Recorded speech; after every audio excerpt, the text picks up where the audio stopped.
अस्सलाम वालेकुम दोस्तों, ड्रामा सीरियल चालबाज की आने वाली साहब बहुत दिलचस्प और धमाकेदार होती जा रही हैं। आयजा को अब इस बात का खौफ है कि उसके पापा सारी हकीकत जान चुके हैं, कहीं वो असद और रोहान को सारी बातें ना बता दें।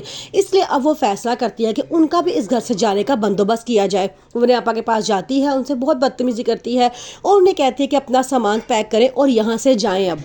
जबकि दूसरी तरफ अब अनाया भी बहुत खौफजदा है, और क्योंकि वो रोहान के साथ एक बहुत अच्छी ज़िंदगी गुजार रही है, बड़ी मुश्किल से उसने रोहान के साथ एडजस्ट किया है और वो ये बात भी जानती है कि रोहान उसे बहुत पसंद करता है, उसके बगैर नहीं रह सकता।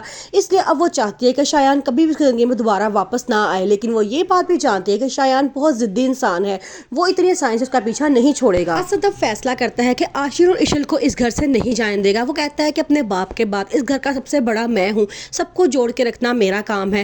वो आयजा से भी साफ कहता है कि तुमने आशिर और इशर को रोकना है, लेकिन आयजा कुछ नहीं कहती तो वो खुद ही डाइनिंग टेबल बैठे हुए नाश्ते के दौरान उसे कह देता है कि मुझे नहीं पता, तुम लोग अब यहाँ से कहीं नहीं जाओगे।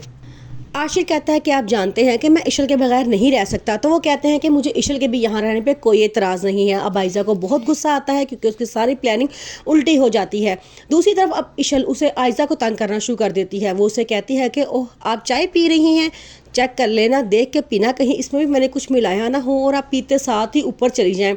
ऐसे वो उसे तंज करती है तो आयजा को बड़ा गुस्सा आता है और वो हंसती हुई वहाँ से चली जाती है। अब आयजा सोचती है कि कोई और तरकीब लड़ानी पड़ेगी और इसको यहाँ से धक्के मार कर निकलवाना पड़ेगा। पहले ही इतनी मुश्किल से मैंने सब कुछ हैंडल किया था, तायाबू की डेथ ने सब कुछ ख़राब कर दिया है और वो दोबारा इस घर में आके बैठ गई है। अब मुझे कोई और प्लानिंग सोचना पड़ेगी उसको घर से बाहर निकालने के लिए। लेकिन आयजा इस बात पे अभी भी बहुत परेशान है कि आबिद साहब को अनाया की तलाक वाली बात का कैसे पता चला, जबकि दूसरी तरफ शयान वापस आ चुका है। वो आयजा को फ़ोन करता है और कहता है कि क्या आप मुझे भूल चुकी हैं। आयजा कहती है कि तुम कौन हो, तो वो कहता है कि अपने पुराने दुश्मनों को इतनी जल्दी भूलना नहीं चाहिए।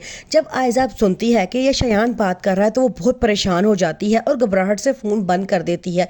अनाया को अपने पास बुलाती है और उससे बताती है कि शयान वापस आ चुका है, अब तुम्हें उसे हर हाल में बच के रहना है, वरना तुम्हारी हंसती बसती जिंदगी और हंसता बसता घर बर्बाद हो जाएगा। अनाया जो अब रोहान सच्ची मोहब्बत करने लगी है, वो भी नहीं चाहती कि शयान दोबारा अब उसकी ज़िंदगी में वापस आए, क्योंकि बड़ी मुश्किल से उसने रोहान को अपनी ज़िंदगी में एक्सेप्ट किया होता है। अब वो नहीं चाहती कि किसी तरह भी उसका शयान से मुकाबला हो या आमना सामना हो।